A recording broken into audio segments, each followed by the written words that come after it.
For this case, the critical details include patient's diagnosis, which is L1 HSC incomplete SCI associated with spinal cord meningioma. This means that motor function is still preserved below the neurological level and with L1 affectation mainly involving the lower extremities. This is also an important prognosticating factor for determining what functional activities the patient can still do. This is also a chronic case since it has been 15 months since the surgery. Next is age, 58 years old, an older adult, and consistency of verbal commands would be important. The patient's current abilities include good upper extremity strength, which could be maximized for using an assistive device during ambulation. Last is patient motivation or participation in cooperation during activities would be a good factor. Our goals for the patient include patient will ambulate independently using BAC for about 10 meters on level surfaces in 4 months.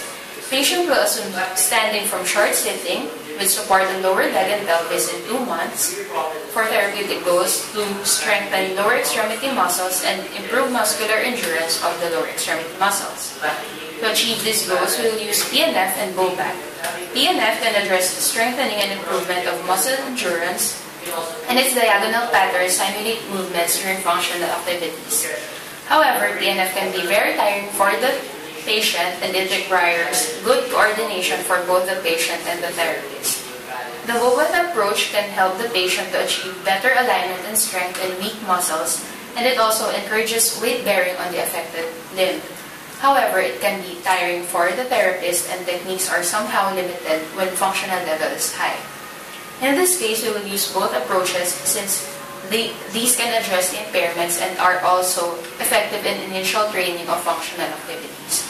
For the symmetry, D1 flexion extension of both lower extremities, 10 reps, 3 sets twice a day, KTC on the sternum while sitting as needed, sit-to-stand exercises, 5 reps, 2 sets twice a day, weight shifting exercises times 5 reps, 2 sets twice a day, walking on parallel bars for about 5 minutes while holding the handrail.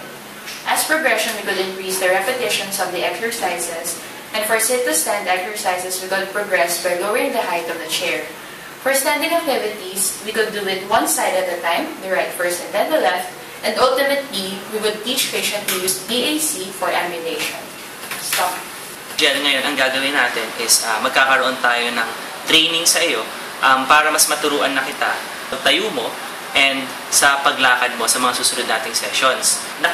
Nakikita natin na meron tayong panghihina kadalasan dun sa pababa ng iyong bewang mula dito hanggang dito. So may panghihina siya.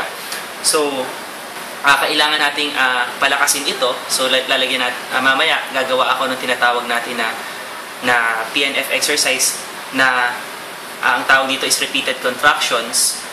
Hahawakan lang kita tapos gagalaw tayo sa iba't ibang posisyon habang may pagpigil, tapos maglalagay tayo ng banat mamaya. Mahalaga ito para mas matulungan ka or mas mapalakas na yung binti mo, and mamaya mahalaga rin ito para mas madalian ka na sa pagtayo mo. Okay? So gagawin natin, medyo nakakapagod siya, and kapag ginagawa natin ito, dapat sabayan mo ako sa pagbilang, okay? And dapat komportable ka habang ginagawa natin. May mga katanungan ka ba? Wala naman. Okay, wala naman. So, maaari na natin simulan yung treatment. Okay, so ngayon na po, gagawin na po natin yung exercise na sinabi ko po sa inyo kanina. So, pwede ko po ba kayong hawakan? So, ganito po yung movement na gagawin po natin. Ha? So, pag ganyan, and then, pababa. Okay? Ito, tutupin nyo dito. Tapos pag ganyan, then pababa. Okay? Tapos, ang gagawin ko po, habang ginagawa nyo po yun, bibigyan ko po kayo ng tigil. Okay? So, habang isang taas, bilang po kayo 1, at huwag po tayo magpipigil ng hininga. Okay, gawin na po natin, ha? Sa oras po na may panghihina po akong makikita, lalagyan ko po siya ng stretch or banat. Okay po? So, simulan na po natin. 10 beses po natin ito gagawin. Okay, 1, 2, 3, go. 1, good. Ngayon naman po, gagawin naman po natin yun sa kabilang parte ng katawan niya. Okay, so lipat po tayo dito. Ngayon po, nakita po natin na medyo napapalakas na po natin yung ngayon naman po, ang gagawin po natin is tuturuan na po kita sa pagtayo. So, okay. So, ngayon, ang gagawin po natin, iti-train po natin kayo sa pagtayo. So, ang kailangan nyo po muna is madaman nyo yung sahig. Okay. Ang nagawa po kayo mag-alala, kapag tatayo po kayo, hawak mo. Okay po? So, ganito po yung una yung gagawin. Hawak po kayo sa akin dito. And then, habang hawak po kayo dito, tatayo po kayo. Okay, na parang 1, 2, 3, or pinaka 1, 2, 3, up. And then, tatayo po kayo. And then, habang sinusupport namin sa lupa. Okay, may katanungan po ba kayo? So, hawak po kayo dito sa akin. 1, 2, 3, up. Okay? Okay lang. Nakikita po natin yung kakayahan nyo na po sa pagtayo nang doon naman po tayo sa paglakad. Okay. Ngayon po, nandito po tayo sa tinatawag nating parallel bars. Mahalaga po ito kasi very safe po yung environment. Ang gagawin na po natin, kapag tayo nyo po, aalalayan ko po kayo, bibigyan ko po kayo mamaya ng stretch, and mamaya sa paghakbang nyo, aalalayan ko po kayo, and then kaliwa muna, and then kanan. So, ganun po yung mangyayari. Okay po? So, pag sabi ko po ng go, kaliwa ha, kaliwa po yung una. Okay. 1, 2, 3, kaliwa, up. Good. Then kanan. 1, 2, 3, up, kanan. Good. Okay. Kamusta po? Okay naman. Okay. Gawin po natin ulit.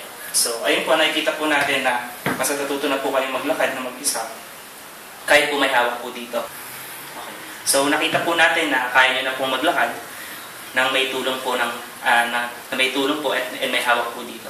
So, ngayon po, ititrain na po kaya natin para makapaglakad po sa labas po ng parallel bars. So, maraming salamat.